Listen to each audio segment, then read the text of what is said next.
Bien, para terminar con estos temas entonces vamos a ver dos puntos más. Primero, ¿se acuerdan que hablamos de fluido laminar? ¿Qué es el fluido turbulento? Bueno, uno puede, por ejemplo, hay una foto en el Sears que ustedes la pueden ver. El humo de un cigarrillo sale primero como flujo laminar. ¿Ven ustedes? Va subiendo, y parece que sube como un hilo. Y de repente llega a una cierta altura y empieza a formar volutas. Y eso es un fluido turbulento. ¿Sí? Se produce también fluido turbulento cuando un avión vuela y el ángulo de ataque es muy alto. Atrás, en el ala, empieza a haber turbulencias porque ya, digamos, se acuerdan que las partículas viajan por arriba y por abajo del ala y tienen que llegar al mismo momento para que no se produzca vacío. Si ahí se produce vacío, empieza a haber rotaciones y es un fluido turbulento también. Hay que evitar entonces, cuando uno hace, digamos, un diseño de cañerías, que el fluido se torne turbulento. También si la velocidad es excesiva, si uno tiene una cañería y el fluido es laminar, si aumenta mucho la velocidad se puede tornar turbulento. Entonces es necesario para diseñar, digamos, una cañería y ver lo que ocurre, distinguir entre un caso y otro. O sea que el fluido turbulento hay que evitarlo porque genera pérdidas de energía y es indeseable. Para poder establecer si un fluido es laminar o turbulento, como ustedes se imaginan, no hay un límite claro, justo. De acá para acá es turbulento, de acá para acá es laminar. Eso es un poco difícil, ¿no? El fluido laminar puros, eso también es, digamos, ideal. Pero en ciertos casos, como sabemos, estamos en física y en ingeniería también, obviamente, se le da cierto margen, entonces hablamos que hasta cierto límite tenemos un fluido laminar y más allá de otro límite tenemos un fluido turbulento. Damos como rangos, ¿no? Para poder trabajar. Para poder analizar esto, Reynolds estableció un número digamos, empírico totalmente, que se llama justamente el número de Reynolds. ¿Qué es esto? Fácilmente, es 2 por el radio, estamos suponiendo digamos, un flujo en una cañería cilíndrica, 2 por el radio por la densidad por la velocidad dividido la viscosidad. ¿eh? Noten ustedes entonces que cuando aumenta la velocidad, aumenta el número de rayos, como ustedes ven. También se aumenta el radio, aumenta la densidad. Bueno, al final ahí tienen, es muy empírico esto. Y se establece también de forma empírica totalmente que si el número de rayos es menor que 2000, digamos, el fluido es laminar, y si es mayor que 3000 es turbulento. ¿Ok? Entonces uno puede, haciendo esta cuenta mínima, puede establecer en qué rango está. ¿Qué pasa entre 2000 y 3000? Bueno, justamente es el rango de transición. Como dije antes, no hay límite exacto. Tenemos ahí entre 2000 y 3000, bueno, estamos ahí convirtiendo lo que es laminar en turbulento. ¿Sí? Bien. Y el último tema que vamos a ver es la famosa ley de Stokes, que es el rozamiento de un fluido. Ustedes se acuerdan que nosotros hablamos siempre de tiro en el vacío, o la piedra que tira en el vacío. ¿Qué pasa si yo tiro una piedra en el vacío? Bueno, ya lo estudiamos, eso cae con aceleración constante y la velocidad crece sin límite. Ahora, ¿qué pasa si la tiro en el aire?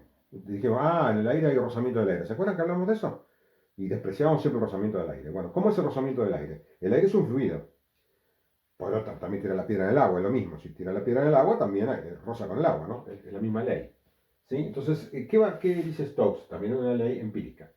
Habla de un cuerpo ideal, que sería una esfera de radio R, ¿sí? Es ideal esto, por supuesto.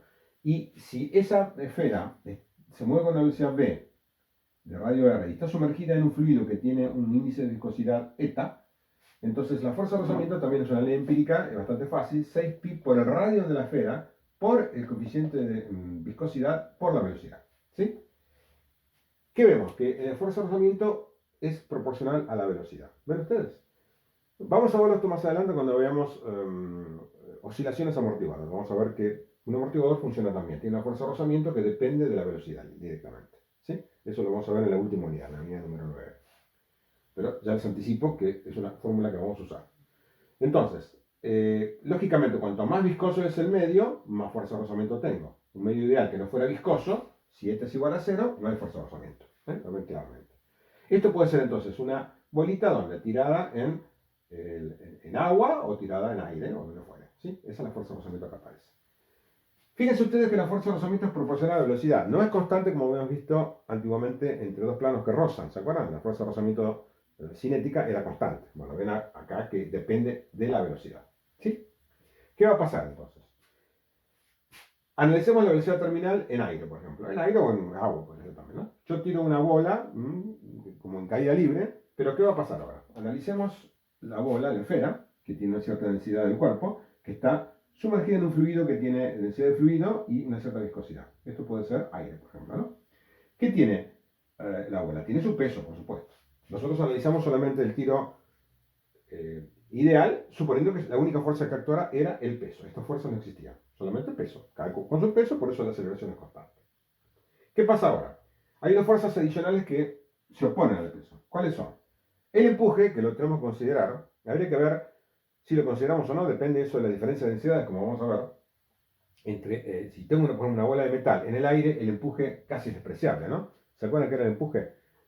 Es el peso del volumen desplazado. Si desplazo aire, el aire pesa muy poco, como 7000 veces menos que el acero, entonces puedo despreciar el empuje. Pero si estoy en agua ya no es despreciable.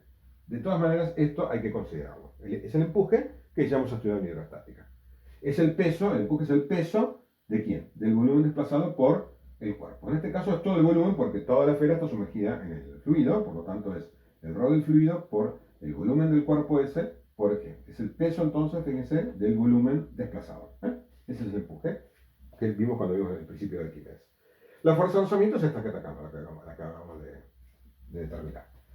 Y bueno, y aquí es igual el peso. El peso es la masa por la gravedad y la masa la podemos expresar como la densidad de quién, del cuerpo por el volumen del cuerpo por G, ¿no? Esto es la masa, densidad por volumen por G. Entonces igualamos y obtenemos esta expresión que está acá. ¿Sí? ¿Y qué tenemos que despejar? Cuando realmente, bueno, lo dije antes, igual a la fuerza, ¿por qué igual a la fuerza? Cuando esta fuerza es igual a esta, perdón, esta más esta es igual a esta, ustedes ven, empuje más fuerza de rozamiento es igual al peso, la resultante es cero. Si la resultante es cero, ¿qué va a ocurrir? Que la aceleración es cero y entonces la velocidad va a ser final o límite, o terminal, como podemos llamarla. Velocidad límite, velocidad terminal, entonces está claro, ¿no? Que en este punto la aceleración va a ser igual a cero, porque la sumatoria de fuerzas vale cero. ¿Sí? Entonces, ustedes ven, ¿por qué no ocurre al principio? No, al principio no ocurre porque al principio, ¿qué ocurre? El empuje existe, pero ¿cuánto vale la fuerza de rozamiento cuando yo suelto la piedra? Vale cero, porque la velocidad es cero. Entonces, la piedra empieza a acelerar. mg la empieza a acelerar con el empuje que tendrá, que generalmente en el aire es pequeño. Entonces, comienza a acelerar y si la velocidad aumenta, aumenta la fuerza de rozamiento, va aumentando y cada vez que va ocurriendo. Entonces, la resultante de fuerzas es menor que el peso y la aceleración cada vez es menor. No es G, como ustedes ven, cada vez es menor, menor, menor, hasta que en el momento que las fuerzas se igualan, la aceleración es igual a cero. ¿Ok? Bien. En ese momento entonces, escribo la igualdad y despejo la velocidad terminal, que es esta expresión que está acá. Poniendo el volumen del cuerpo, estamos suponiendo que es una esfera, como 4/3 de pi r cubo, ¿no? La fórmula del volumen de la esfera, para simplificar. ¿Ok? Entonces, bueno, con esto hacemos la corrección a los tiros en el vacío, que nosotros hablamos de que una piedra que cae en el vacío, tiro vertical en el vacío, tiro helicoidal en el vacío, despreciamos el rozamiento. Bueno, aquí se puede considerar utilizando esta expresión. Bien, con esto terminamos entonces todo el tema de la unidad 8, mecánica de sólidos y fluidos.